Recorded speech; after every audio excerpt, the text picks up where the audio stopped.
क्या आपने कभी खुद से पूछा है, मैं जानता सब कुछ हूं, फिर भी वही गलती क्यों दोहराता हूं? इंसान की सबसे बड़ी विडंबना यही है कि हम अंधे नहीं हैं, फिर भी बार बार उसी गड्ढे में गिरते हैं जिसे हम पहले ही देख चुके होते हैं। और शायद आज आप भी इसी सच से गुजर रहे हैं। आप जानते हैं कि झूठ की नींव रेत जैसी होती है।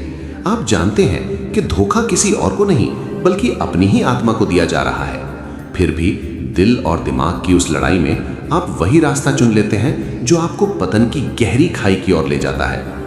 और जब कर्मों का हिसाब सामने आता है, जब दर्द असहनीय हो जाता है, तब आप मंदिर की चौखट पर सिर झुकाकर कहते हैं, प्रभु बस इस बार बचा लो।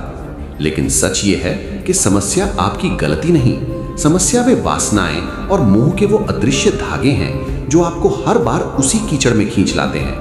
महादेव कहते हैं, मैं सब देख रहा हूं, पर मैं तुझे दंड देकर तोड़ना नहीं चाहता, मैं तुझे पीड़ा देकर जगाना चाहता हूं। मेरे दोस्त, आपकी हर असफलता, हर टूटन, हर आंसू सजा नहीं है। ये महादेव द्वारा आपके सामने रखा गया एक आईना है जिसमें आपको खुद को देखना है।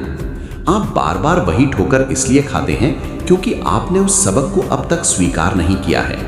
जिस दिन आपने उस सीख को दिल से अपना लिया, उसी दिन वो बुराई आपसे खुद दूर भाग जाएगी। अगली बार जब आपका मन फिर से उसी गलत राह पर दौड़ने लगे, तो बस एक पल ठहर जाना।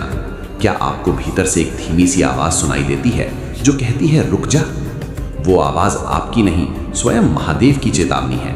अगर उस एक पल में आप रुक गए तो समझ लीजिए आपने अपनी नियति की दिशा बदल दी। याद रखिए, महादेव क्षमा उसे करते हैं जो सच में बदल जाता है। जो सिर्फ माफी मांगते हैं और बदलते नहीं, वे जीवन भर अपने ही कर्मों की आग में जलते रहते हैं। अब उठिए, संभलिए और अपनी आत्मा की पुकार सुनिए, क्योंकि जिस दिन आप बदलने का निर्णय ले लेंगे, उसी दिन महादेव नहीं, आपकी तकदीर आपके सामने नतमस्तक होगी। ओम